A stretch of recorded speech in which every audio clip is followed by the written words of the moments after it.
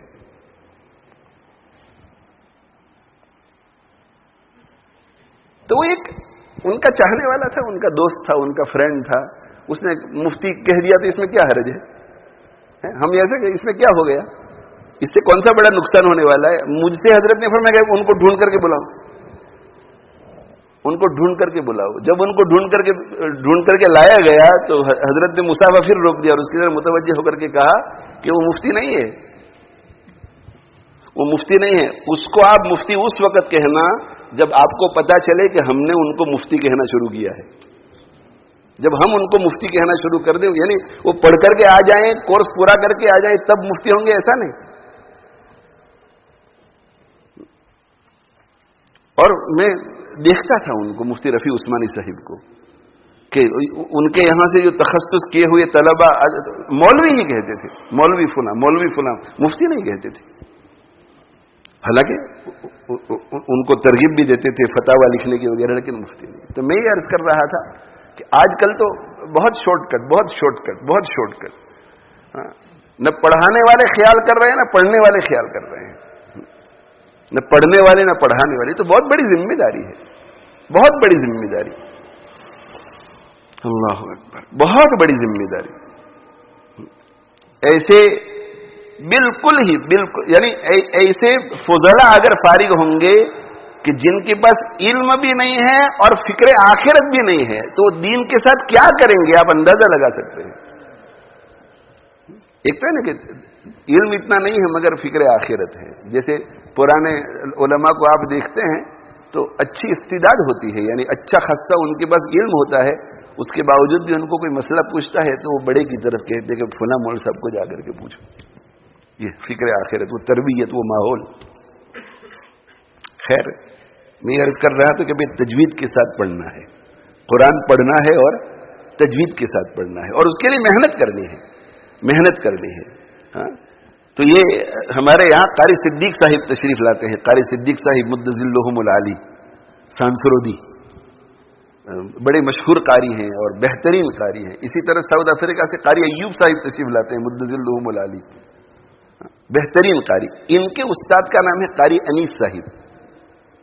قاری انیس صاحب رحمۃ اللہ علیہ، جید قاری، بہت اعلیٰ درجے کے قاری. ان کے استاد کا نام ہے قاری محمد سابق.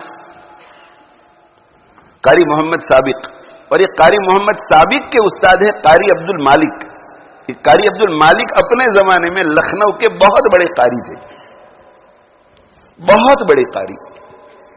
اور جب انہوں نے تقسیم کے وقت ہندوستان چھوڑ کر پاکستان ہجرت کرنے کا ارادہ کیا تو لکھنؤ اور لکھنؤ کے اطراف کے عوام اور خواص سب نے گھیر لیا انہیں اور اصرار کیا کہ نہیں، آپ یہاں سے نہیں جائیں گے، آپ اتنے بڑے قاری، اتنے نیک آدمی، نہیں، آپ یہاں سے نہیں جائیں گے. تو ان کے تو کتنے شاگرد ہوں گے. تو انہوں نے یہ کہا کہ نہیں، میں تو جا رہا ہوں، میں نے تو ارادہ کر لیا ہجرت کرنے کا. میرے یہاں سے چلے جانے کے بعد میں تم میں سے کسی کو بھی یاد آؤں اور تمہارا دل کرے کہ مجھے دیکھے یا مجھ سے فائدہ اٹھائے تو میرے شاگرد محمد سابق کو دیکھ لینا اور اس کے پاس جا کر اس سے فائدہ اٹھانا. اس سے کہ اس کو دیکھنا مجھے دیکھنے جیسا ہے اور اس سے فائدہ اٹھانا مجھ سے فائدہ اٹھانے جیسا ہے.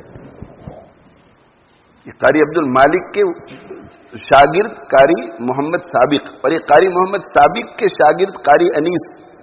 اور قاری انیس کو حضرت مولانا عبداللہ کاپودروی صاحب رحمۃ اللہ علیہ ڈھونڈ کر لے آئے تھے فلاح دارین میں، اور پھر فلاح دارین میں قرات کا ایک چرچا ہوا اور ایسے بڑے بڑے شاگرد پیدا ہوئے قاری انیس صاحب کے، اور پھر شاگردوں کے شاگرد ایسے بڑے بڑے پیدا ہوئے ماشاءاللہ کہ پوری دنیا میں آج قاری انیس صاحب رحمۃ اللہ علیہ کا سلسلہ قرات میں چل رہا ہے. یہ قاری محمد سابق صاحب نے کتنی محنت کی تھی کہ جن پر اپنے استاد کا اتنا زیادہ اعتماد تھا. صرف حفظ پڑھنے میں، وہ تو سبا اشارہ مکمل کیا تھا، لیکن صرف حفظ کتنے سال لگائے حفظ پڑھنے میں؟ حفظ پڑھنے میں 15 سال لگائے. قاری محمد سابق صاحب نے اپنے استاد قاری عبد المالک سے 15 سال محنت کر کے صرف حفظ کی قرات کا علم حاصل کیا. لیکن پیچھے نہیں ہٹے وہ. یہ تو محبت چاہیے قرآن کے ساتھ. تو میری درخواست یہ ہے کہ بس تلاوت کرو بھائی. پڑھو گے کہ نہیں قرآن؟ قرآن پڑھنا ہے, اور قرآن پڑھنا ہے, اور اگر تجوید وغیرہ صحیح نہیں ہے تو قرآن مجید جو ہے وہ صحیح کرو. ہاں, کسی حافظ کو, کسی قاری کو پکڑ لو. مساجد کے ذمہ دار حضرات اگر یہاں بیٹھے ہوئے ہیں تو ان کی خدمت میں گزارش ہے کہ ہفتے میں ایک مرتبہ کسی اچھے قاری کو, کسی اچھے حافظ کو جو تجوید کے ساتھ قرآن پڑھتا ہے مقرر کرو, تاکہ موٹی موٹی باتیں آ جائے. لہنے جلی سے تو کم سے کم تلاوت کرنے والے بچ جائیں. اور طلبہ کی خدمت میں, ہماری جو علمی برادری ہے ان کی خدمت میں گزارش ہے کہ یہ جو تلاوت کلام پاک تجوید کے ساتھ ہے وہ صرف مصلی کے لیے نہیں ہے, وہ صرف منبر کے لیے, کرسی کے لیے نہیں ہے کہ پبلک کے سامنے پڑھیں تو ہم بہت ہی سوچ کر پڑھیں اور تجوید وغیرہ کی رعایت کے ساتھ پڑھیں اور بہترین انداز میں پڑھیں, اور اکیلے پڑھتے ہیں تو ہمارے پڑھنے میں اور عام آدمی کے پڑھنے میں کوئی فرق نہیں. اللہ نے علم دیا ہے. حضرت تھانوی رحمۃ اللہ علیہ جب مکہ مکرمہ حاجی امداد اللہ مہاجر مکی رحمۃ اللہ علیہ کی خدمت میں پہنچے تو اپنی اصلاح نفس کی فکر کے ساتھ ساتھ قرآن مجید میں بھی محنت کی فکر انہوں نے کی. اس سے کہ وہاں مدرسہ سولتیہ میں ایک بہت بڑے قاری رہتے تھے, تو ان سے انہوں نے پڑھنا شروع کیا. گئے تو تھے اصل اپنے اصلاح نفس کے لیے, لیکن ادھر جو ہے وہ قاری صاحب سے بھی بات کر لی اور قاری صاحب سے انہوں نے سیکھنا شروع کیا. تو جب قاری صاحب سے فارغ ہو کر کے اکیلے ہوتے تھے تو اکیلے جب تلاوت کرتے تھے تو پوری تجوید کے ساتھ پڑھتے تھے, تجوید کے ساتھ, اور محنت کر کے چونکہ وہ مشہور تصوف کے زاویے سے ہوئے, تو جب حضرت تھانوی رحمۃ اللہ علیہ کا نام ہمارے ذہن میں آتا ہے تو وہ علوم تصوف ہی ہمارے ذہن میں. تو مفسر بھی بہت بڑے تھے, محدث بھی بہت بڑے تھے, قاری بھی بہت بڑے تھے, جامع الکمالات تھے. تو اتنی محنت کی کہ جب حضرت تھانوی رحمۃ اللہ علیہ کسی کمرے میں فارغ وقت میں تنہا بیٹھ کر قرآن پڑھ رہے ہوتے تھے تو ان کے استاد کی قرات جنہوں نے سنی ہوئی ہوتی تھی تو کمرے سے باہر سے وہ فیصلہ نہیں کر سکتے تھے کہ اندر استاد بیٹھا ہے یا شاگرد بیٹھا ہوا ہے. ایسی نقل کرتے تھے, استاد بیٹھا ہے یا شاگرد بیٹھا ہے پتہ نہیں چلتا تھا. تو بھائی ہمارے طلباء کو چاہیے کہ یہاں جو بیٹھ کر کے بہترین انداز میں آپ نے قرآن پڑھا, اسی طرح اکیلے بھی پڑھو, کوئی حرج نہیں. 3 سپاروں کی جگہ پہ 2 سپارے پڑھو, مگر تجوید کے ساتھ پڑھو. اللہ تعالیٰ کو پسند آ جائے ایسا پڑھو, اللہ کو پسند آ جائے ایسا پڑھو. زین القرآن باصواتکم, قرآن کو مزین کرو اپنی آوازوں سے. تو تجوید بھی ہو, اللہ نے حسن صوت دیا ہے تو حسن صوت کو بھی استعمال کرو. تو قرآن مجید پڑھنا ہے بھائی, سب کو پڑھنا ہے, ہم انشاءاللہ سب پڑھیں گے. ہاں, اور پھر وقت میں برکت ہوتی ہے, یہ جو ہم سنتے ہیں نا کہ ایک دن میں پورا قرآن پڑھ لیتے تھے, تو ایک دن میں پورا قرآن پڑھ لیتے تھے تو اس کا مطلب یہ نہیں کہ وہ تیز پڑھ جاتے تھے. نہیں, انہوں نے شروع کیا ہوگا 1 سپارے سے, پھر 2 سپارے, پھر 3 سپارے. وقت میں برکت ہوتی گئی, تو بڑے اطمینان سے ٹھہر کے پڑھتے تھے, مگر ماشاءاللہ وہ پورا قرآن جو ہے وہ دن میں ختم ہو جاتا تھا. اس لیے کہ وہ جانتے تھے کہ کوالٹی کے بغیر پورے قرآن کو ختم کرنے سے بہتر یہ ہے کہ کوالٹی کے ساتھ 10 سپارے پڑھیں, کوالٹی کے ساتھ 2 سپارے پڑھیں. کوانٹٹی بھی ہوتی تھی اور کوالٹی بھی ہوتی تھی. برکت, قرآن مجید کی برکت. تو اس لیے قرآن مجید کو بھائی پڑھنا ہے, ہمیں انشاءاللہ پڑھیں گے کہ نہیں. قاری رحیم بخش صاحب رحمہ اللہ تعالی, یہ قاری فتح محمد پانی پتی رحمۃ اللہ علیہ کے اجل شاگرد اور خیر المدارس ملتان میں انہوں نے پڑھایا ہے. حضرت شیخ رحمۃ اللہ علیہ, حضرت شیخ مولانا زکریا صاحب رحمۃ اللہ علیہ کے خلیفہ تھے. یہ قاری رحیم بخش صاحب رحمۃ اللہ علیہ بہت مشغول رہتے تھے, پورے پاکستان سے لوگ ان کے پاس قرات پڑھنے کے لیے آتے تھے. اس سے کہ شیخ القرہ تھے, شیخ القرہ, اور بڑے اللہ والے, یعنی قاری بھی تھے اور بڑے اللہ والے بھی تھے. عجیب واقعات ہیں ان کے.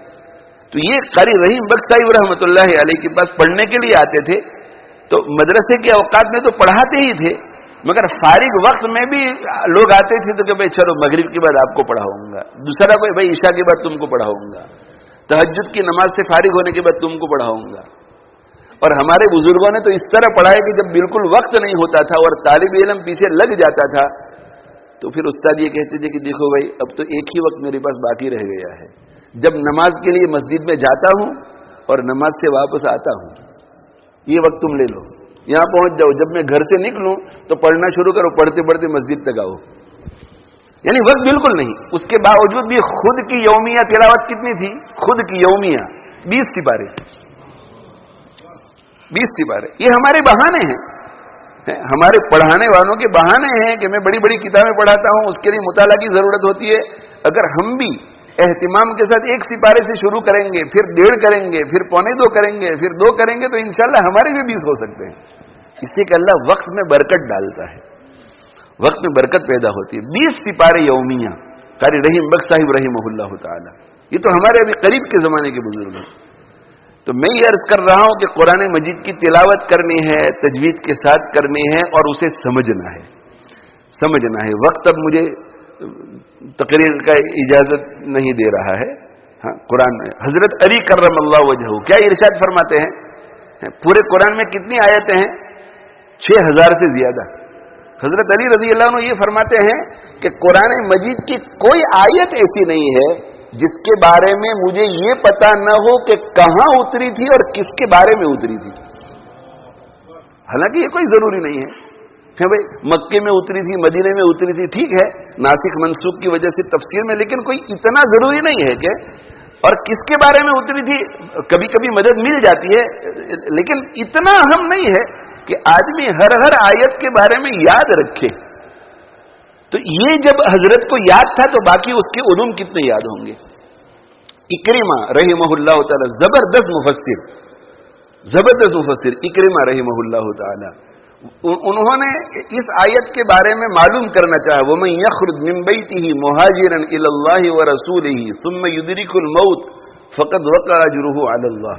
اس آیت کے بارے میں معلوم کرنا چاہا کہ بھئی یہ آیت جو ہے اس کی تفسیر بھی مجھے معلوم ہے، مطلب بھی معلوم ہے، سب کچھ معلوم ہے، اس کی پوری ما لہو ما علیہ، لیکن یہ آیت کس صحابی کے بارے میں اتری تھی؟ کس صحابی کے بارے میں یہ آیت اتری تھی؟ اب سب جانتے ہیں کہ صحابی کا نام معلوم ہو یا معلوم نہ ہو کوئی فرق نہیں پڑے گا علوم کے اعتبار سے، لیکن ان کو ایک جستجو تھی کہ اس کا تعلق بھی تو اس آیت سے تو معلوم ہونا چاہیے. یہ ان کی جستجو کتنے دنوں تک رہی کہ میں معلوم کرنا ہے، یہ معلوم کرنا ہے. اور جب جستجو رہتی ہے تو کسی عالم سے ملیں گے تو کہ حضرت یہ آیت کس کے بارے میں نازل ہوئی تھی، آپ کے علم میں ہے؟ نہیں مجھے معلوم ہے. اچھا ٹھیک ہے. میں حضرت آپ کو معلوم ہے کہ کتنے سال تک یہ جستجو رہی اور کتنے سال کے بعد اس کا حل نکلا؟ 14 سال کے بعد. اس کو علماء کرام زیادہ اچھی طرح سمجھ سکتے ہیں کہ یہ آیت کس کے بارے میں اتری تھی. اس کے معلوم ہونے نہ ہونے سے کوئی فرق نہیں پڑتا، لیکن یہ بھی ایک علم تھا. تو اس کے بارے میں اگر اتنی جستجو تھی تو قرآن مجید میں کی آیت میں اگر کوئی لغوی بات ہو اس کے بارے میں کتنی انہوں نے محنت کی ہوگی، کوشش کی ہوگی. کوئی اشکال پیدا ہوا ہوگا اس کے بارے میں کتنی کوشش کی ہوگی. اہل کوفہ میں ایک وَمَن يَقْتُلْ مُؤْمِنًا مُتَعَمِّدًا فَجَزَاؤُهُ جَهَنَّمُ خَالِدًا فِيهَا کے بارے میں علماء میں اختلاف ہو گیا تو سعید بن جبیر رحمہ اللہ تعالی فوراً اٹھے اور کوفہ سے انہوں نے بصرہ کا سفر کیا. کوفہ سے بصرہ کا سفر کتنے دن لگتے ہیں اس زمانے میں؟ کتنے دن لگتے تھے؟ 5 سے 6 دن. 5 سے 6 دن کوفہ سے بصرہ تک کا سفر کیا کہ کوفہ میں تو علماء کا اختلاف ہو گیا ہے. اب بصرہ جا کر کے پوچھتے ہیں کسی کو، اور بصرہ جا کر کے ابن عباس رضی اللہ عنہما سے ملاقات کی اور ابن عباس رضی اللہ عنہما سے ملاقات کر کے ان سے پوچھا. یہ حالت تھی. امام مسروق رحمہ اللہ تعالی ارشاد فرماتے ہیں کہ کان عبداللہ یقرأ علینا سورۃ. ابن مسعود رضی اللہ عنہ کبھی کبھی مجلس میں ہمارے سامنے ایک سورت کی تلاوت کرتے تھے. وَيُحَدِّثُنَا فِيهَا عَامَّةَ النَّهَارِ، اور پھر اس سورت پر تقریر کرتے تھے پورا دن اس سورت کو. اب یہ سورت بڑی بھی ہو سکتی ہے، چھوٹی بھی ہو سکتی ہے. یہ تفسیر کا حضرت عمر رضی اللہ تعالی عنہ نے سورۃ البقرہ کو یاد کیا تقریباً 20 سال یا 22 سال میں. کیوں؟ اس لیے کہ قرآن کو یاد بھی کرتے تھے اور اس کی تفسیر بھی معلوم کرتے تھے. یعنی جب وہ حافظ ہوتے تھے تو حافظ بھی ہوتے تھے اور ساتھ میں مفسر بھی ہوتے تھے. ابن عمر رضی اللہ تعالیٰ عنہما کو سورہ بقرہ میں 8 سال لگے. امام مجاہد رحمہ اللہ تعالیٰ نے صرف ابن عباس رضی اللہ تعالیٰ عنہما کے سامنے زانوی تلمس تہ کر کے پورے قرآن مجید کی تفسیر 30 مرتبہ پڑھی. 1 مرتبہ 2 مرتبہ 3 مرتبہ نہیں، 30 مرتبہ پڑھی. 30 مرتبہ. اور علامہ ابن تیمیہ رحمہ اللہ تعالیٰ فرماتے ہیں کہ ربما تعالات علی الآیۃ الواحدۃ مئۃ تفسیرۃ. کبھی کبھی قرآن مجید کی کسی ایک آیت کے بارے میں جب قلب کو انشراح نہیں ہوتا ہے. کبھی طالب علم جانتے ہیں کہ تفسیر سن بھی لی، تفسیر پڑھ بھی لی، مگر اندر ذرا کچھ سکون نہیں ملتا کہ نہیں، دیر از سم تھنگ اسٹل مسنگ، کچھ ہے ابھی. تو کہتے کہ میں ایک آیت کی تفسیر کی خاطر 100 تفسیروں کا مطالعہ کرتا تھا، اور 100 تفسیروں کے مطالعے سے فارغ ہونے کے بعد بھی جب اطمینان نہیں ہوتا تھا دل کو، تو پھر میں کیا کرتا تھا، میں بستی چھوڑ کر جنگل میں چلا جاتا تھا. جنگل میں ایسی مسجد کو ڈھونڈتا تھا جو کسی زمانے میں آباد تھی، وہاں سے پھر بستی ادھر ادھر ہو گئی اور وہ آباد نہیں ہے. وہ ایسی ہی چھوٹی سی مسجد پڑی ہوئی ہے، ایسی ملتی ہے آپ کو آج کل بھی جنگل میں. تو وہ اس میں جو ہے وہ گھاس اگ گیا ہوتا ہے اور اس کے وہ پورا گرد و غبار اس میں لگا ہوا ہوتا ہے. کہتے میں اس کے اندر اس مسجد میں تنہائی میں جاتا ہوں اور تنہائی میں جا کر کے لوٹ پوٹ ہوتا ہوں، اور لوٹ پوٹ ہوتا ہوں تو میرے پورے کپڑے جو ہے وہ غبار آلود ہو جاتے ہیں، اور میرا چہرہ غبار آلود، میرے سر کے بال غبار آلود، میرا پورا جسم غبار آلود ہو جاتا ہے، اور میری حالت ایسی ہو جاتی ہے کہ دیکھنے والے کو رحم آ جائے. رب رجل اشعث واغبر ومدفوع بالابواب لو اقسم على الله لابر. یہ دعا کی قبولیت کی وجوہات میں سے ہے. ثم ذکر الرجل یطیل السفر. آپ صلی اللہ علیہ وسلم نے یہ اسباب کہ غبار آلود ہو جائے اور پراگندہ ہو جائے، تو اس پراگندگی اور غبار آلود ہونے کی حالت میں پھر میں اللہ کی طرف رجوع کر کے کہتا ہوں یا معلم آدم و ابراہیم علمنی. یہ آدم اور ابراہیم کو علم دینے والے، اس آیت کے بارے میں مجھے بھی علم عطا فرما دے. میں روتا تھا، مانگتا تھا اللہ سے، تب جا کر کے مجھے تشفی ملتی تھی. آج مسجدوں کے اندر دروس قرآن کے حلقے نہیں ہوتے. میری اپیل ہے ہر مسجد، کوئی مسجد ایسی نہیں ہونی چاہیے جس میں ہفتے میں 1 مرتبہ کم سے کم درس قرآن ہو اور کم سے کم 1 مرتبہ درس حدیث ہو. آپ کا اگر اثر ہو کسی مسجد میں تو شروع کروائیے. اور بعض دفعہ علماء کرام کے اوپر تواضع کا غلبہ ہوتا ہے تو ان کو پش کرنا پڑتا ہے، ذرا توجہ دلانی پڑتی ہے کہ حضرت نہیں، آپ ہفتے میں 1 مرتبہ ہمیں اللہ کا کلام سنائیے، ہمیں اللہ کا قرآن سنائیے. اور جہاں ہو رہا ہے وہاں مسجد بھر جانی چاہیے، لیکن نہیں، سب سے کم مجمع درس قرآن میں آپ کو نظر آئے گا. یعنی ہمارے دعوت و تبلیغ کے ساتھی جب اپنا ہفتہ واری گشت کرتے ہیں اس میں بھی درس قرآن سے زیادہ مجمع ہوتا ہے. وہ 6 نمبر میں درس قرآن سے زیادہ مجمع ہوتا ہے، حالانکہ 6 نمبروں سے زیادہ مجمع کا مستحق وہ درس قرآن ہے، اس لیے کہ وہ اللہ کا کلام ہے، اللہ کا کلام ہے. لیکن نہیں، خانقاہ سے تعلق رکھنے والے لوگ بھی درس قرآن میں نہیں بیٹھتے، تبلیغ سے تعلق رکھنے والے بھی درس قرآن میں نہیں بیٹھتے. وہاں وہ عالم جو ہے کتنی محنت کر کے آ کر کے بیٹھتا ہے، اور 2 گھنٹے 1.5 گھنٹے تک تو ان کو تیاری کرنی پڑتی ہے، اور پھر وہ بیچارے آتے ہیں اور مجمع کتنا ہے، 5 آدمی، 10 آدمی، 6 آدمی، 3 آدمی، 8 آدمی. یہ قرآن پوچھے گا مجھ سے اور آپ سے قیامت کے دن.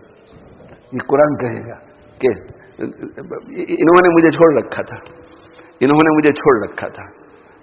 تو اس لیے قرآن کو سمجھنے کی کوشش کرو. اللہ تعالی شانہ مجھے آپ کو عمل کی توفیق دے. تو یہ قرآن پڑھنا ہے، قرآن پڑھ کر کے اسے سمجھنا ہے. تلاوت اپنی چلتی رہے، قرآن سمجھنا اپنا چلتا رہے. اور کسی کو اگر خود بھی شوق ہو، وقت ہے اس کے پاس، تو وہ علماء کرام سے رابطہ کرے، تاکہ علماء کرام اس کی استعداد، اس کی صلاحیت، اس کی علمی سطح کو دیکھ کر کے مشورہ دے سکے کہ آپ یہ تفسیر پڑھیے، آپ یہ ترجمہ پڑھیے. اور جہاں کہیں کوئی بات سمجھ میں نہ آئے تو پھر خود عقل کے گھوڑے نہیں دوڑانے چاہیے، بلکہ علماء کرام کے پاس جانا چاہیے اور ان سے پوچھنا چاہیے. حضرت ابو بکر صدیق رضی اللہ تعالیٰ عنہ کے پاس ایک صاحب آئے اور انہوں نے کہا کہ حضرت یہ اس آیت کی تفسیر کیا ہے. تو حضرت صدیق اکبر رضی اللہ عنہ نے ایسے دیکھا, غور کیا, اور غور کیا تو ان کے ذہن میں بات نہیں آئی. ہو سکتا ہے ایسا, علم تو اللہ کی دین ہے, اللہ جب چاہتے ہیں دے دیتے ہیں, جب چاہتے ہیں اٹھا لیتے ہیں, اور ایسے حالات اللہ پیدا کرتے ہیں تاکہ ہمیں پتہ چلے کہ صدیق جیسا آدمی کیا کرتا ہے ایسے موقع پر.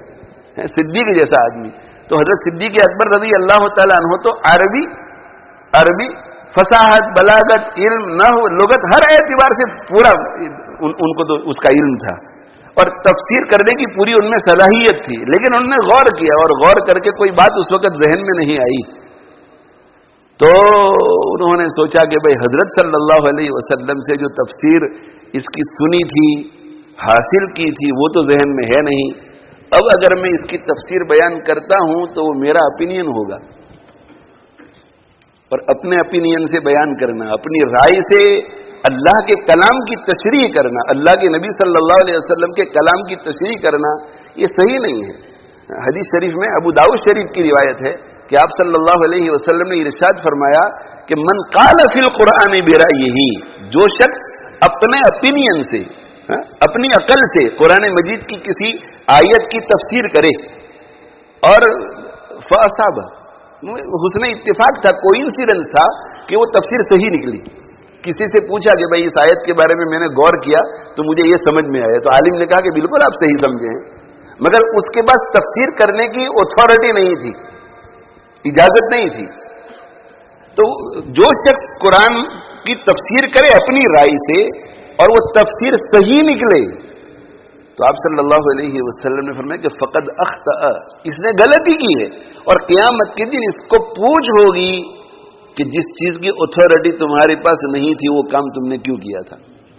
ایک ڈاکٹر نہیں ہے, اس کے پاس کسی جگہ کی سند نہیں ہے کسی یونیورسٹی کی, اور وہ بیٹھ جائے اور صبح سے شام تک پرسکرپشن لکھے, اور ہر پرسکرپشن رائٹ ہو, ہر پرسکرپشن صحیح ہو, اور 3 مہینے 6 مہینے 10 مہینے تک وہ کام کرتا رہے اور ہر پرسکرپشن صحیح, ہر پرسکرپشن صحیح, اور پھر کوئی رپورٹ کر دے اتھارٹی کو رپورٹ کرے تو اتھارٹی کیا کرے گی بھائی؟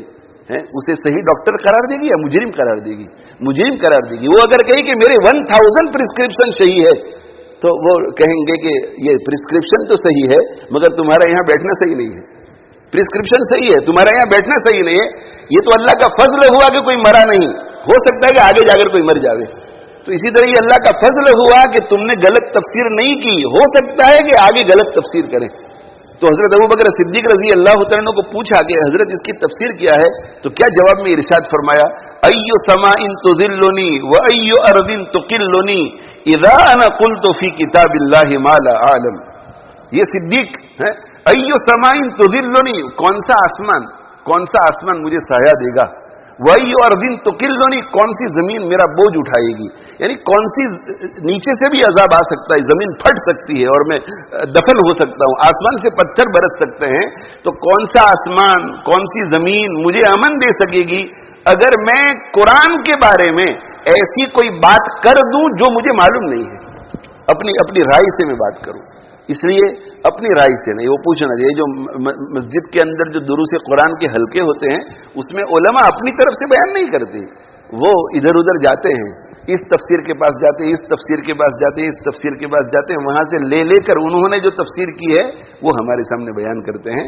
تو عرض یہ کر رہا ہوں کہ قرآن کو پڑھنا ہے. کیا کرنا ہے بھائی؟ بولو, زور سے بولو بھائی. قرآن پڑھنا ہے. پھر اس کے بعد کیا کرنا ہے؟ اس کو سمجھنا ہے. قرآن پڑھنا ہے, تجوید بھی درست کرو اور اسے سمجھنا ہے, اور سمجھنے کے ساتھ ساتھ کیا کرنا ہے؟ اس پر پھر عمل کرنا ہے, عمل کی نیت سے کرنا ہے. اگر یہ ہم کر لیں گے تو لعلکم ترحمون, اللہ تعالیٰ رحم فرمائیں گے, اور رحم فرمائیں گے تو رحم کی ایک شکل کیا ہوگی؟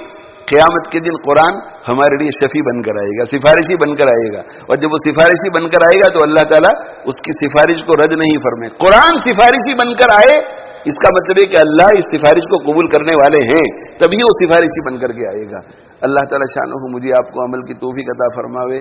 یہ جو ہے قرآن کے اس قسم کے جو جلسے ہوتے ہیں پورے ملک میں پوری دنیا میں ہوتے رہتے ہیں، یہ بہت بڑی بات ہے، یہ معجزہ ہے۔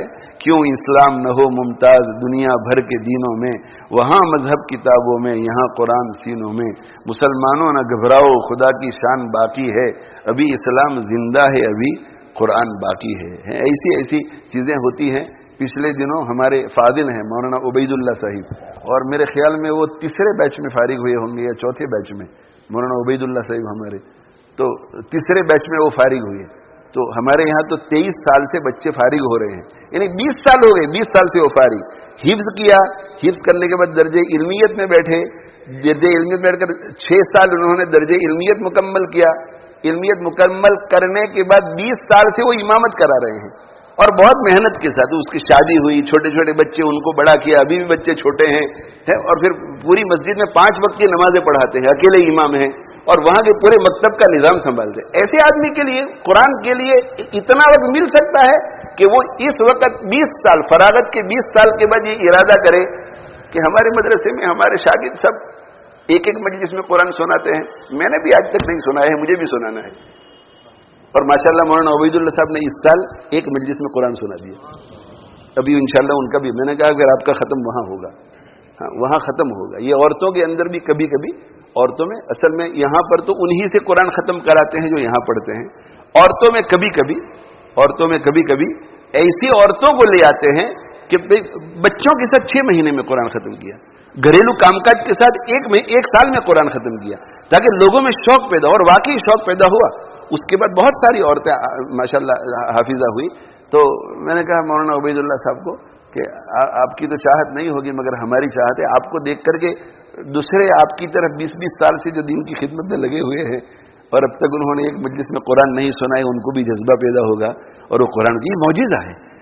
ابھی کینیڈا ہم گئے تھے تو کینیڈا میں ان کے یہاں 14 یا 12 بچے حافظ 14 ہوئے، ان میں سے 11 نے ایک مجلس میں قرآن سنایا۔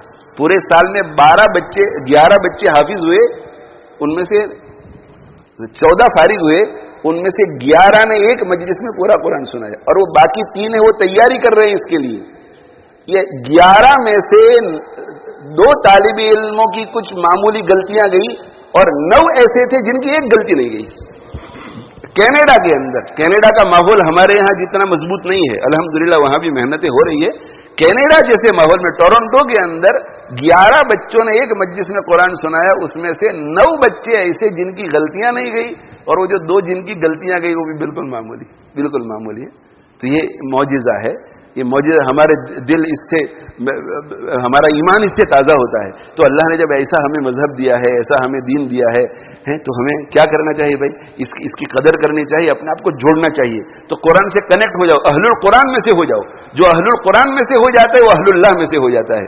اور اہل القرآن ہونے کا طریقہ کیا ہے؟ قرآن کو خوب پڑھو، قرآن کو کیا کرو بھائی؟ خوب پڑھو، اور اسے سمجھنے کی کوشش کرو۔ یہ دروس کے حلقے جہاں کہیں بھی ہے جاؤ، اور آپ کی بستی میں نہیں تو جہاں قریب سے قریب آپ جا سکو جاؤ، اور اس کو مخصوص کر لو کہ بھئی یہ وقت جو ہے میرا قرآن سمجھنے کے لیے ہے، اور قرآن کو سمجھنے کے ساتھ پھر عمل کرو، جتنا علم آپ کے پاس آلریڈی ہے عمل کرو۔ انشاءاللہ اگر ہم نے ایسا کیا تو آخرت کی کامیابی تو ہوگی، دنیا میں اللہ آخرت کامیابی دے گا، اور انشاءاللہ پھر اعلیٰ کلمت اللہ ہوگا۔ اگر مسلمان اہل القرآن ہو جائیں آج، وہ زمانے میں معزز تھے مسلمان ہو کر، ہم خار ہوئے تاریخ قرآن ہو کر، وہ معزز تھے صحابہ۔ کیوں معزز تھے؟ اس لیے کہ انہوں نے اپنے آپ کو کنیکٹ کیا تھا قرآن کے ساتھ، اور ہم خار اور ذلیل ہوئے۔ کیوں ذلیل ہوئے؟ اس لیے کہ ہم نے قرآن کو چھوڑا۔ یہ اس شعر کے اندر کیا میسج ہے؟ اس شعر میں یہ میسج ہے کہ اگر اس ذلت سے نکلنا چاہتے ہو، اگر مسلم امت اس ذلت سے نکلنا چاہتی ہے، اس کا دوسرا کوئی علاج نہیں، صرف ایک علاج ہے کہ خود کو قرآن کے ساتھ جوڑنا پڑے گا۔ ہمیں تلاوت کے ذریعے جوڑنا پڑے گا، قرآن کے پیغام کو سمجھنے کے ذریعے جوڑنا پڑے گا، اور ہمیں اپنے آپ کو قرآن پر عمل کر کے جوڑنا پڑے گا۔ اگر یہ امت نے بحیثیت امت کے کر لیا میرے بھائیوں، تو بڑی بڑی طاقتوں کو اللہ پاس کر دے گا۔ اس قرآن میں اتنی طاقت ہے. یہ قرآن اگر ہمارے اندر اتر جائے, ہماری زندگیوں میں آ جائے, تو دنیا کی کوئی طاقت اس قرآن کے مقابلے میں کھڑی نہیں رہ سکتی, ٹھہر نہیں سکتی. وہ زمانے میں معزز سے مسلمان ہو کر ہم خار ہوئے, تاریخ قرآن ہو کر ہم ذلیل ہوئے ہیں قرآن چھوڑ کر, اور وہ معزز ہوئے تھے قرآن کو پکڑ کے. اگر ہم بھی ذلت سے نکلنا چاہتے ہیں اور عزت کی طرف آنا چاہتے ہیں, تو اس کا طریقہ یہی ہے کہ ہمیں قرآن کو مضبوطی سے پکڑنا پڑے گا, قرآن کو مضبوطی سے پکڑنا پڑے گا. اللہ تعالیٰ شانہ مجھے آپ کو عمل کی توفیق دے. اللہ تعالیٰ شانہ اس جلسے کو, ایسے قرآن سے حدیث سے تعلق رکھنے والے جلسوں کو خوب مبارک بنائے, اور حفاظت دین اور اشاعت دین کا ذریعہ بنائے. پورے عالم میں دنیا کے کونے کونے تک اللہ تعالیٰ شانہ قرآن کے نور کو اور قرآن کی روحانیت کو اور قرآن کے پیغام کو اور قرآن کے علوم کو عام فرمائے. اور اللہ تعالیٰ شانہ ہمیں خوب قدر کی توفیق عطا فرمائے. علماء کی, مدارس کی, جہاں قرآن پڑھایا جاتا ہے, سکھایا جاتا ہے, ہمیں خوب قدر نصیب فرماوے. اور اللہ تعالیٰ شانہ شارٹ کٹ سے ہم سب کو بچائے, پوری امت کو بچائے. بھائی کام کرو تو اچھی طرح سے کرو, خاص طور پر دین کا کام. اللہ تعالیٰ ہم سب کو توفیق عطا فرماوے. اللہ ہمارے ان بچوں کو بھی قبول فرمائے, ان کے ماں باپ کو قبول فرماوے, ان سب کو امت کی قیادت کے لیے قبول فرما لے. اور اللہ تعالیٰ شانہ خصوصی فضل فرمائے, بیماروں کو شفا عطا فرماوے, بیماروں کو شفا عطا فرماوے, بیماروں کو شفا عطا فرماوے. جو موذی امراض میں مبتلا ہے, اللہ تعالیٰ ان کو اس سے نجات عطا فرماوے. اور اللہ تعالیٰ شانہ حرمین شریفین جو پہنچے ہوئے ہیں انہیں قبولیت سے سرفراز فرمائیں, جو جا رہے ہیں ان کے لیے آسانی پیدا فرمائے, قبولیت عطا فرماوے. اور حرمین شریفین جو بار بار ہم سب کو اللہ لے جائے, خاص طور پہ وہ حضرات جو ابھی تک گئے نہیں ہیں پوری دنیا میں, جہاں کہیں مسلمان کوئی گیا نہیں, اللہ تعالیٰ ایسے اسباب پیدا کرے کہ وہ جلدی سے جلدی حرمین شریفین جائیں. اللہ ہمیں وہیں کی موت بھی عطا فرماوے, ہمارے حرمین شریفین کے اسفار کو محبت الہیہ کا, محبت نبویہ کا ذریعہ بنائے اور ادب کے ساتھ لے جاوے. جنت البقیع ہم سب کو اللہ نصیب فرماوے. اور اللہ تعالیٰ شانہ سے ہم دعا کرتے ہیں کہ جہاں کہیں کوئی پریشان حال ہے, اللہ ان کی پریشانیوں کو دور فرمائے, مصیبتوں کو دور فرمائے. اس مجلس میں اس وقت جو جس نیت کے ساتھ شریک ہے اور وہ عند اللہ وہ نیت اس کی رضا کے مطابق ہے, تو اللہ تعالیٰ اس کو بھی اللہ پوری فرمائے. اور اللہ تعالیٰ فلسطین کے مسلمانوں کے حال پہ رحم فرمائے, اللہ تعالیٰ ان کے حال پہ رحم فرمائے, اللہ ان کے حال پہ رحم فرمائے, ان کی حفاظت فرمائے, کلی طور پر اللہ حفاظت فرمائے. اللہ تعالیٰ شانہ خصوصی فضل فرمائے, اور اللہ تعالیٰ ان کے لیے کامیابی کے اسباب مقرر کر کے کامیابی عطا فرمائے. اور ہماری جو ان کے معاملے میں ذمہ داریاں ہیں, اللہ تعالیٰ ان ذمہ داریوں کو ادا کرنے کی ہمیں بھی توفیق دے, اور جو کوتاہیاں ہم سے ہوئی ہیں, ہو رہی ہیں, اللہ معاف فرماوے. وآخر دعوانا الحمدللہ رب العالمین, وصلی اللہ علی نبینا محمد وعلی آلہ وأصحابہ. اللہم لک الحمد کما انت اہلہ, فصل وسلم علی سیدنا محمد کما انت اہلہ, وفعل بنا ما أنت أهله, وفعل بنا ما أنت أهله, وفعل بنا ما أنت أهله, فإنك أهل التقوى وأهل المغفرة. ربنا اغفر لنا وتب علينا إنك أنت التواب الرحيم. ربنا اغفر لنا وتب علينا إنك أنت التواب الرحيم. ربنا اغفر لنا وتب علينا إنك أنت التواب الرحيم. يا رب كل شيء بقدرتك على كل شيء, اغفر لنا كل شيء حتى لا تسألنا عن شيء. اللهم بارك لنا فيما عطيتنا, وقنا واصرف عنا شر ما قضيت لنا. اللهم الطف بنا في تيسير كل عسير, فإن تيسير كل عسير عليك يسير. اللهم أحسن عاقبتنا في الأمور كلها, وأجرنا من خزي الدنيا وعذاب الآخرة. اللهم إنا نعوذ بك من شرور أنفسنا ومن سيئات أعمالنا. اللهم إنا نعوذ بك من شر الشيطان وشركه. اللهم وفقنا لما تحب وترضى, واجعل آخرتنا خيرا من الأولى. اللهم اهدنا الصراط المستقيم. اللهم ثبتنا على صراطك المستقيم. اللهم اهدنا واهد الناس جميعا. اللهم اهدنا واهد الناس جميعا. اللهم اهدنا واهد الناس جميعا, واجعلنا سببا لمن اهتدى. اللهم إنا نسألك عيشة نقية, وميتة سوية, ومردا غير مخز ولا فاضح, توفنا مسلمين والحقنا بالصالحين واجعل لنا لسان صدق في الآخرين واجعلنا من ورثة جنة النعيم واغفر لنا ولوالدينا ولأساتذتنا ولمشايخنا ولمحبينا ولمحسنين ولمن له حق علينا ولمن أوصانا بالدعاء ولجميع المؤمنين والمؤمنات والمسلمين والمسلمات. اللهم اغفر للمؤمنين والمؤمنات وألف بين قلوبهم وأصلح ذات بينهم وانصرهم على عدوك وعدوهم. اللهم اجمع كلمتهم على الحق ووحد صفوفهم. اللهم اجمع كلمتهم على الحق ووحد صفوفهم. اللهم اجمع كلمة المسلمين على الحق ووحد صفوفهم. اللهم أنقذ إخواننا المسلمين المظلومين في كل مكان. اللهم أنقذ إخواننا المسلمين المظلومين في فلسطين. اللهم انصرهم ولا تنصر عليهم. اللهم امكر لهم ولا تمكر عليهم. اللهم زدهم ولا تنقصهم. اللهم زدهم ولا تنقصهم. اللهم زدهم ولا تنقصهم ولا تسلط عليهم من لا يرحمهم ولا يخافك فيهم. اللهم لا تسلط عليهم من لا يرحمهم ولا يخافك فيهم. اللهم لا تسلط عليهم من لا يرحمهم ولا يخافك فيهم. اللهم احفظ الحرمين الشريفين والمسجد الأقصى المبارك واجعلها اللهم آمنة مطمئنة وسائر بلاد المسلمين. اللهم إنا نسألك إيمانا لا يرتد ونعيما لا ينفد ومرافقة نبينا محمد صلى الله عليه وسلم في أعلى درجة الجنة جنة الخلد. اللهم إنا نسألك الرضا بالقضاء وبرد العيش بعد الموت ولذة النظر إلى وجهك والشوق إلى لقائك. اللهم إنا نعوذ بك من ضراء مضرة وفتنة مضلة. اللهم فارج الهم كاشف الغم مجيب دعوة المضطرين رحمن الدنيا والآخرة ورحيمهما. أنت ترحمنا فارحمنا برحمة تغنينا بها عن رحمة من سواك. فارحمنا برحمة تغنينا بها عن رحمة من سواك. فارحمنا برحمة تغنينا بها عن رحمة من سواك. يا الله يا رحمن يا رحيم يا كريم يا حليم يا واسع المغفرة يا حنان يا منان يا ذا الجلال والإكرام يا حي يا قيوم يا حي يا قيوم يا حي يا قيوم. برحمتك نستغيث برحمتك نستغيث برحمتك نستغيث. نستغفرك ربنا ونسألك التوبة وأصلح لنا شأننا كله. اللهم أصلح لنا شأننا كله. اللهم أصلح لنا شأننا كله. اللهم أصلح أحوال المسلمين. اللهم أصلح أحوال المسلمين. اللهم أصلح أحوال المسلمين برحمتك يا أرحم الراحمين. برحمتك يا أرحم الراحمين. برحمتك يا أرحم الراحمين. اللهم أعز الإسلام والمسلمين. اللهم انصر الإسلام والمسلمين. اللهم انصر أمة سيدنا محمد صلى الله عليه وسلم.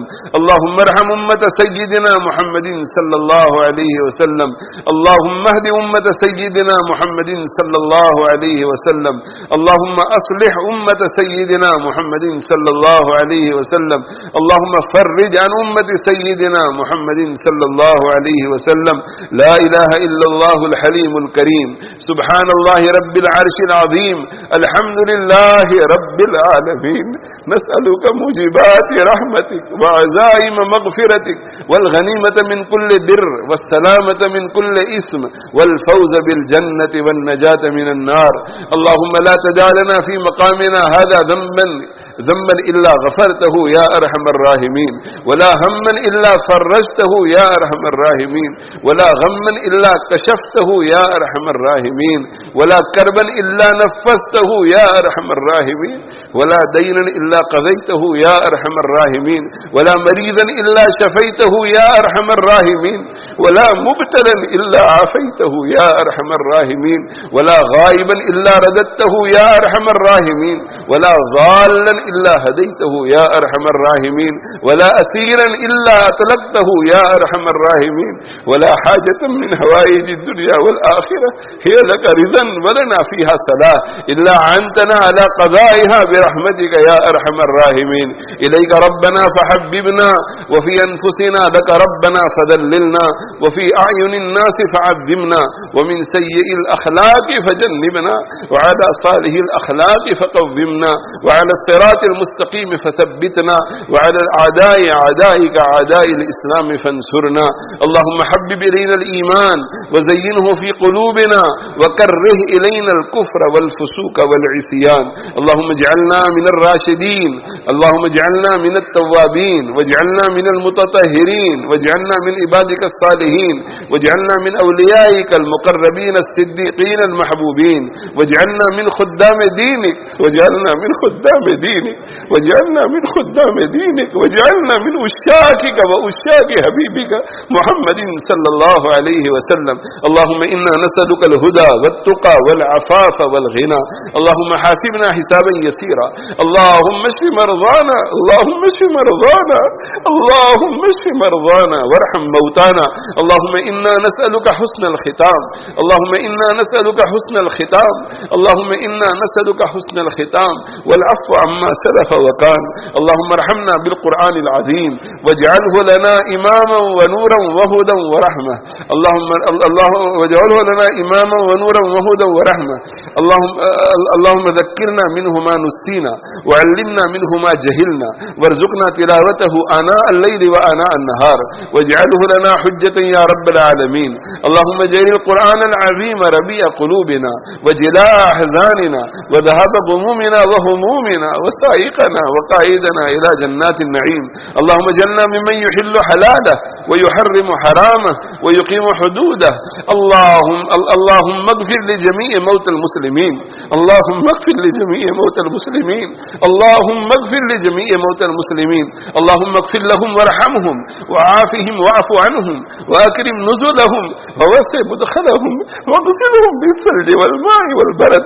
ونقهم من الخطايا كما ينقى الثوب الأبيض من الدنس اللهم اغفر لهم وارفع درجتهم في المهديين واخلفهم في عقبهم في الغابرين واغفر لنا ولهم يا رب العالمين اللهم افتح لهم قبورهم ونور لهم فيه اللهم اجعل قبورهم رياضا من رياض الجنة اللهم اجعل قبورهم رياضا من رياض الجنة اللهم اجعل قبورهم رياضا من رياض الجنة اللهم ارحمنا إذا سرنا إلى ما ساروا إليه اللهم ارحمنا إذا سرنا إلى ما ساروا إليه اللهم ارحمنا إذا سرنا إلى ما ساروا إليه اللهم إنا نعوذ بك من الهم والحزن والعجز والكسل والبخل والجبن ودلء الدين وغلبة الرجال اللهم اقذف في قلوبنا رجاءك اللهم اقذف في قلوبنا رجاءك اللهم اقذف في قلوبنا رجاءك واقطع رجاءنا عمن سواك اللهم اقطع رجاءنا عمن سواك اللهم اقطع رجاءنا عمن سواك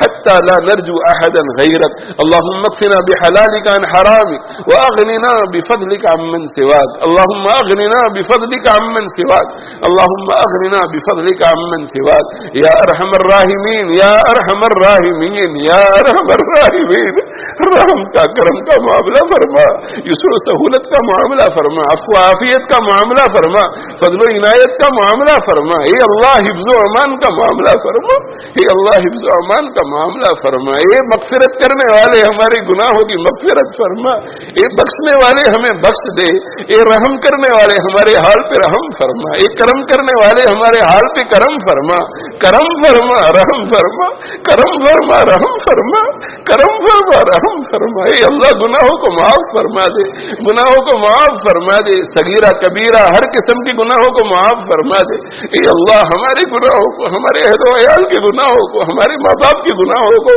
ہمارے اساتذہ مشائخ کے گناہوں کو محبین محسنین کے گناہوں کو الہ العالمین پوری امت کے گناہوں کو الہ العالمین اپنوں کے گناہوں کو پرایوں کے گناہوں کو دوستوں کے گناہوں کو دشمنوں کے گناہوں کو اے اللہ سب کے گناہوں کو معاف فرما سب کے گناہوں کو معاف فرما سب کو پاک فرما دے سب کو صاف فرما دے رذائل سے ہمارے قلوب کو پاک فرما دے خسائل سے آراستہ فرما دے اے اللہ ہمیں مغفورین میں مرحومین میں شامل فرما دے اے اللہ ہمیں مقرب مقربین بارگاہ میں شامل فرما، اے اللہ ہمیں مقربین بارگاہ میں شامل فرما، اے اللہ ہمیں مقربین بارگاہ میں شامل فرما۔ اے ارحم الراحمین، ہم تو بہت گندے ہیں، ہم بہت گندے ہیں، بہت گندے ہیں۔ الہ العالمین، ہمارا جسم سراپا گنہگار ہے، سر کی پیشانی کے بالوں سے لے کر پاؤں کی انگلیوں تک۔ اے ارحم الراحمین، ہمارا جسم سراپا گنہگار ہے، ہمارے جسم کا ہر عضو تیرا مجرم ہے، بال بال رواں رواں تیرا مجرم ہے۔ الہ العالمین، دماغ گناہوں کو سوچتا ہے، الہ العالمین دل گناہوں کو اپنے اندر لیے ہوئے ہیں۔ الہ العالمین، ہاتھ بہت گندے، اس قابل نہیں کہ تیرے سامنے اٹھائے جائے۔ الہ العالمین، زبان بہت گندی، غیبت سے گندی، بہتان سے گندی، الہ العالمین گالی جھوٹ سے گندی۔ الہ العالمین، اس قابل نہیں کہ تیرے سامنے عرض و معروض کر سکے۔ یا رب الراحمین، آنکھیں گندی، الہ العالمین ہماری آنکھیں فلموں کو دیکھتی ہے، ہماری آنکھیں ہر وقت بد نظری میں مبتلا رہتی ہے۔ الہ العالمین، آنکھیں اتنی گندی ہے، ان سے بہنے والے آنسو بھی گندے۔ الہ العالمین سراپا گندے، مگر جائے تو کہاں جائے، جائے تو کہاں جائے۔ یہ اللہ، یہ ہماری ضرورت ہے، یہ ہماری حاجت ہے۔ الہ العالمین، ہم تجھ سے مغفرت کو مانگ رہے ہیں، جہنم سے پناہ کو مانگ رہے ہیں۔ الہ العالمین، تیرے غصے سے پناہ کو مانگ رہے ہیں، تیری لعنت سے پناہ کو مانگ رہے ہیں، تیری رضا کو مانگ رہے ہیں، تیری جنت کو مانگ رہے ہیں۔ الہ العالمین، حسن خاتمہ کو مانگ رہے ہیں، عافیت کلی دائمی کو مانگ رہے ہیں۔ الہ العالمین، اس لیے نہیں کہ ہم اپنے آپ کو اس کا مستحق سمجھتے ہیں، الہ العالمین اس لیے مانگ رہے ہیں کہ ہماری ضرورت ہے، ہم اس کے محتاج ہیں۔ الہ العالمین، اس کے بغیر دنیا اور آخرت کی تباہی ہے، دنیا اور آخرت میں ذلت ہے، دنیا اور آخرت میں رسوائی ہے۔ اے اللہ، اے اللہ، ہماری جھولیوں کو بھر دے، ہماری جھولیوں کو بھر دے، ہماری جھولیوں کو بھر دے۔ اے اللہ، بڑی امید ہے، بڑی امیدوں کے ساتھ ہم ہاتھ پھیلائے بیٹھے ہیں۔ الہ العالمین، تجھے تیرا کلام بہت محبوب ہے، اس کے اختتام پر تو دعائیں قبول کرتا ہے۔ تیرے پیارے حبیب صلی اللہ علیہ وسلم کی زبان مبارک نے ہمیں الہ العالمین یقین دلایا ہے کہ ختم قرآن کے موقع پر دعائیں قبول ہوتی ہیں۔ تیرے پیارے حبیب صلی اللہ علیہ وسلم کے شاگردان رشید بھی ختم قرآن کے موقع پر اکٹھے ہو جایا کرتے تھے اور دعائیں مانگا کرتے تھے۔ اے اللہ، یہاں ایک قرآن نہیں، کئی قرآن ختم ہوئے ہیں۔ الہ العالمین، بہت سارے قرآن ختم ہوئے ہیں، بڑی محنت جفا کشی کے ساتھ ہمارے ان بچوں نے حفظاً قرآن مجید کو ختم کیا ہے۔ الہ العالمین، انہیں جزائے خیر عطا فرما، انہیں جزائے خیر عطا فرما۔ یہ قرآن ختم نہ کرتے ہمیں یہ موقع نہ ملتا، لیکن ایک ساتھ بیک وقت اتنے سارے قرآن ختم ہوئے۔ الہ العالمین، دعا کی قبولیت کی لالچ میں یہاں گنہگار بھی آئے ہیں اور صلاح بھی آئے ہیں۔ الہ العالمین، یہاں علماء ہیں، حفاظ ہیں، مفتیان کرام ہیں، حدیث اور تفسیر کی خدمت کرنے والے ہیں، قرآن مجید کی خدمت کرنے والے ہیں۔ الہ العالمین، ہمارے حسن زن کے مطابق یہاں اولیاء بھی تشریف فرما ہے۔ الہ العالمین، عورتیں بھی الہ العالمین تیری بارگاہ میں ہاتھ پھیلائے بیٹھی ہیں، لوگ رو رہے ہیں، آنکھوں سے آنسو بہا رہے ہیں، اس امید پر کہ تو تیری طرف سے رحمتوں کا نزول ہو رہا ہے۔ الہ العالمین، الہ العالمین، رحمتوں کو نازل فرما، رحمتوں کو نازل فرما دے۔ الہ العالمین، ہم میں سے کسی کو محروم نہ فرما، امت کے کسی فرد کو محروم نہ فرما، امت دعوت امت اجابت میں سے کسی کو محروم نہ فرما۔ الہ العالمین، کسی کو محروم نہ فرما، کسی کو محروم نہ فرما۔ الہ العالمین، تیرے کلام کی برکت سے، الہ العالمین تیرے کلام کی برکت سے رحمتوں کو عام فرما، برکتوں کو عام فرما۔ الہ العالمین، ہدایتوں کو عام فرما، سعادتوں کو عام فرما، علم نبوت کو عام فرما، حکمتوں کو عام فرما، صحتوں کو عام فرما، خیر کو عام فرما۔ الہ العالمین، خیر کو عام فرما، خیر کو عام فرما۔ اے ارحم الراحمین، امن کو عام فرما، امن کو عام فرما، ظلم کا خاتمہ فرما۔ الہ العالمین، گمراہی کا خاتمہ فرما، شقاوت کا خاتمہ فرما، جہل کا خاتمہ فرما۔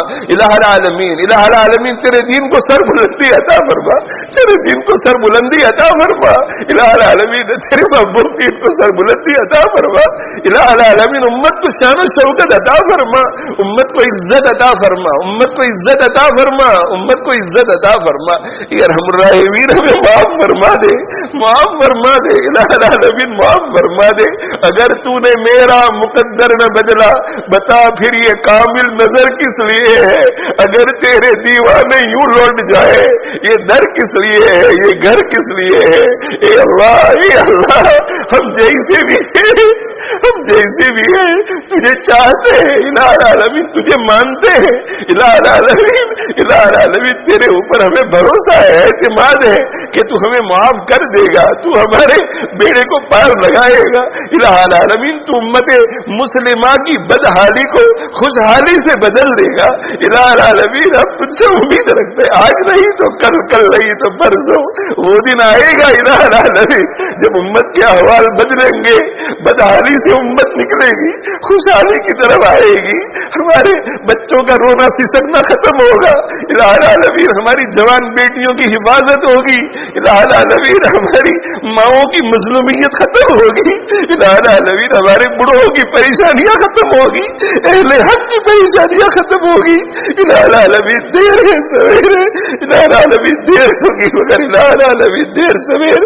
تیری طرف سے نصرت ضرور آئے گی، رحمت ضرور اترے گی الہ العالمین، الہ العالمین، الہ العالمین، مگر ہم کمزور ہیں الہ العالمین، عاجز ہیں الہ العالمین، بے صبری کی شکار ہو جاتے ہیں الہ العالمین، اس سے پہلے کہ ہم پھسل جائیں، بے صبری کی شکار ہو جائے الہ العالمین، دستگیری فرما، دستگیری فرما، دستگیری فرما، دستگیری فرما الہ العالمین، گناہوں کو معاف فرما دے الہ العالمین، پورے دین پر الہ العالمین جما دے الہ العالمین، قرآن کو پڑھنے والا بنا دے، تجوید کے ساتھ پڑھنے والا بنا دے، صحت کے ساتھ پڑھنے والا بنا دے، قرآن کو سمجھنے کا شوق نصیب فرما الہ العالمین، قرآن اور حدیث کے حلقے ہر مسجد میں قائم فرما الہ العالمین، الہ العالمین، صحیح العقیدہ، صحیح الفکر اہل اللہ کے ذریعے الہ العالمین، قرآن مجید اور احادیث شریفہ کے حلقے مساجد میں لگا دے الہ العالمین، لوگوں کو جوگ در جوگ اس کا شوق نصیب فرما اور اس سے استفادے کی توفیق عطا فرما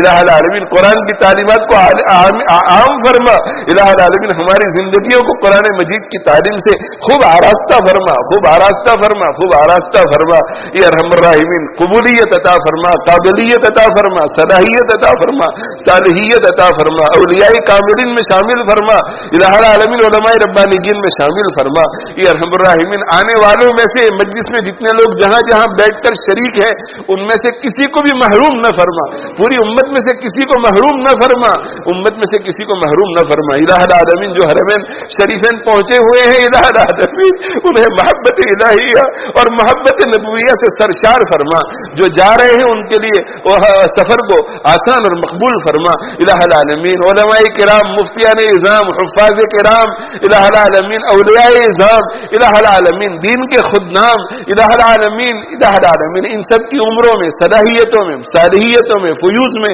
علوم میں، جد و جہد میں برکت عطا فرما، جو جہاں کہیں جد و جہد میں لگے ہوئے ہیں الہ العالمین انہیں مقبول بنا دے، قبول فرما دے، ان کے لیے ہر قسم کے ظاہری باطنی مادی روحانی وسائل مہیا فرما الہ العالمین، فرشتوں کے ذریعے ان کی نصرت فرما الہ العالمین، روح الامین کے ذریعے ان کی نصرت فرما الہ العالمین، قدم قدم پہ برکتیں نازل فرما، رحمتیں نازل فرما، نصرتیں نازل فرما، نصرتیں نازل فرما، نصرتیں نازل فرما، سب کو دل جمعی عطا فرما الہ العالمین، دل جمعی عطا فرما الہ العالمین، قوت قلبیہ نصیب فرما الہ العالمین، عالی ہمت نصیب فرما، اعلیٰ درجے کی ہمت عطا فرما، مایوسی سے حفاظت فرما الہ العالمین، مایوسی سے حفاظت فرما، یہ ارحم الراحمین، یہ ارحم الراحمین، جو مانگا وہ بھی عطا فرما، مانگنا چاہیے تھا نہیں مانگ سکے وہ بھی عطا فرما الہ العالمین، یہ تیرے بندے تیری بندیاں جو تیرے دربار میں ہاتھ پھیلائے بیٹھے ہیں ان کی اپنی اپنی بہت ساری دینی دنیاوی تمنائیں ہوں گی،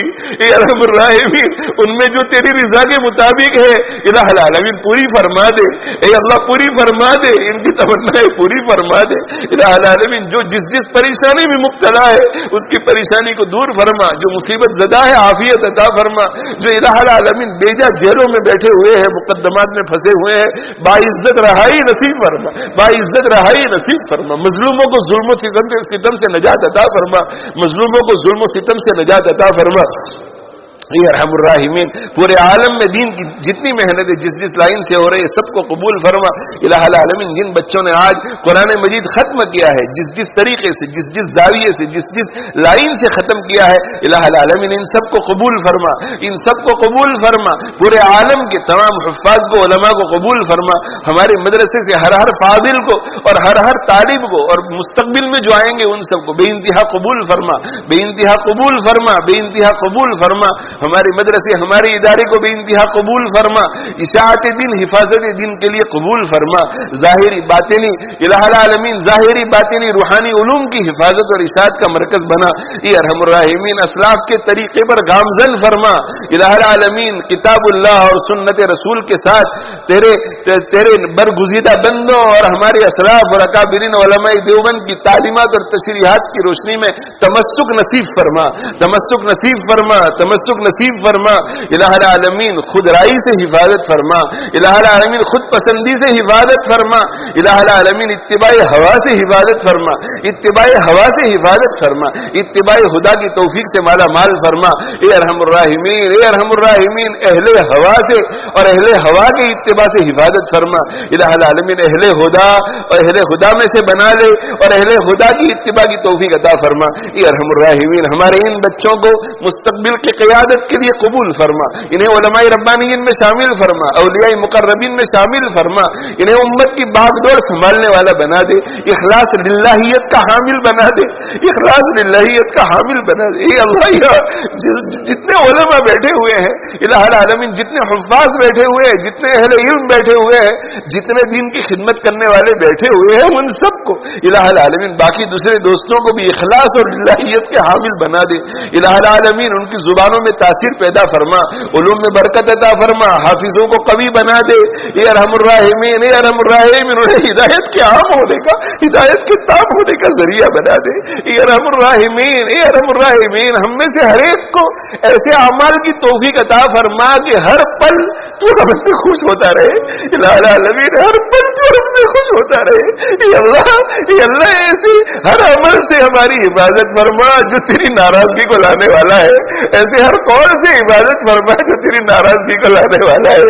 اے ارحم الراحمین بیماروں کو شفا عطا فرما, بیماروں کو شفا عطا فرما, بیماروں کو شفا عطا فرما.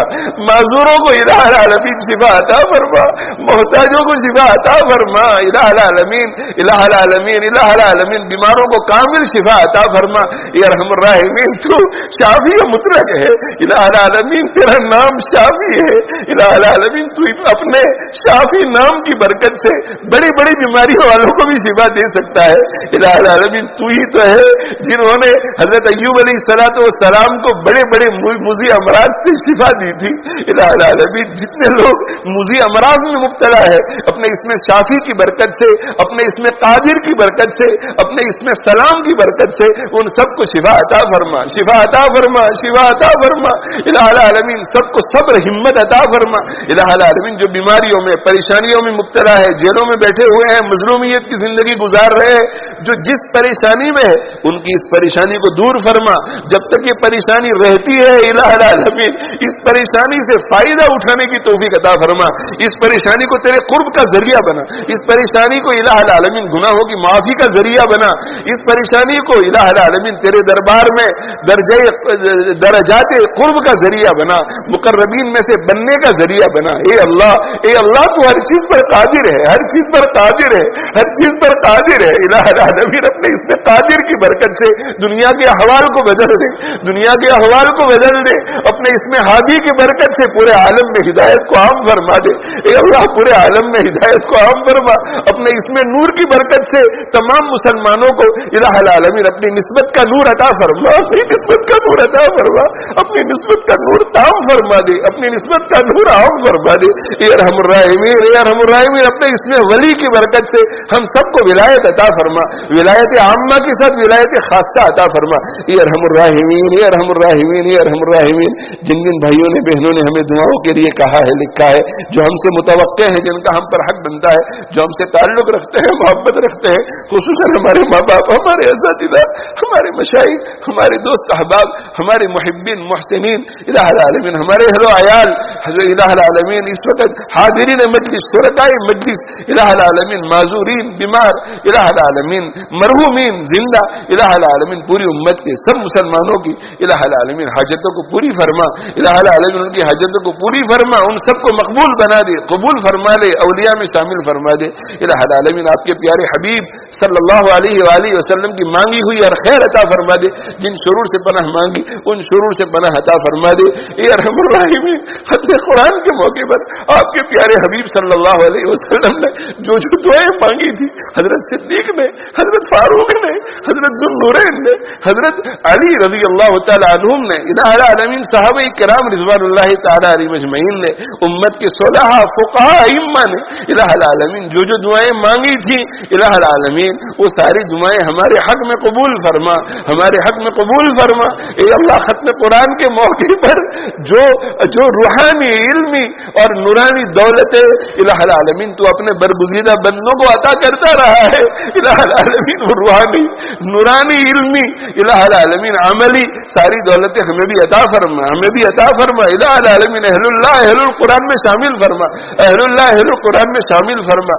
الہ العالمین قرآن سے محبت عطا فرما، قرآن سے محبت عطا فرما. اے ارحم الراحمین اتنی محبت عطا فرما، اتنی محبت عطا فرما، اتنی محبت عطا فرما کہ جب روح جسم سے نکل رہی ہو اس وقت بھی ہماری زبانوں پر تیرا کلام جاری ہو. اے اللہ تیرا کلام جاری ہو. اے اللہ اس مجمع کو قبول فرما لے، قبول فرما لے. اے اللہ قبول فرما لے. اے اللہ مانگنا نہیں آتا، مانگنے کے آداب نہیں آتے. اے رب الراحمین، اے رب الراحمین ہم اپنی حیثیت کو دیکھ کر کچھ نہیں مانگ رہے ہیں، ہم تو تیری حیثیت دیکھ کر مانگ رہے ہیں. تو شریفوں کا شریف ہے، تو شرافت کا منبع ہے، تو شریفوں اور شرافت کو پیدا کرنے والا ہے، تو مانگنے کو پسند کرتا ہے. اے ارحم الراحمین تو عفو درگزر کو پسند کرتا ہے. الہ العالمین، الہ العالمین معاف فرما دے، ہماری حاجتیں پوری فرما دے. الہ العالمین علوم میں برکت عطا فرما دے. الہ العالمین، الہ العالمین محض اپنے لطف و کرم سے اپنے نبی صلی اللہ علیہ وسلم کے تحفے ہماری دعاؤں کو قبول فرما، مرحومین کی بھی مغفرت فرما. آدم علیہ الصلوۃ والسلام سے لے کر ہمارے زمانے تک جتنے الہ العالمین ارباب ایمان ہیں ان میں سے کوئی بھی اگر گرفتار عذاب ہے تو اسے معاف فرما کر اس کے لیے جنت کی کھڑکی کھول دے. ربنا تقبل منا انك انت السميع العليم وتب علينا انك انت التواب الرحيم. اللهم كل خير لكل مسلم ومسلمة. ربنا آتنا في الدنيا حسنة وفي الآخرة حسنة وقنا عذاب النار. سبحان ربك رب العزة عما يصفون وسلام على المرسلين والحمد لله رب العالمين وآخر دعوانا أن الحمد لله رب العالمين برحمتك يا أرحم الراحمين. آمين.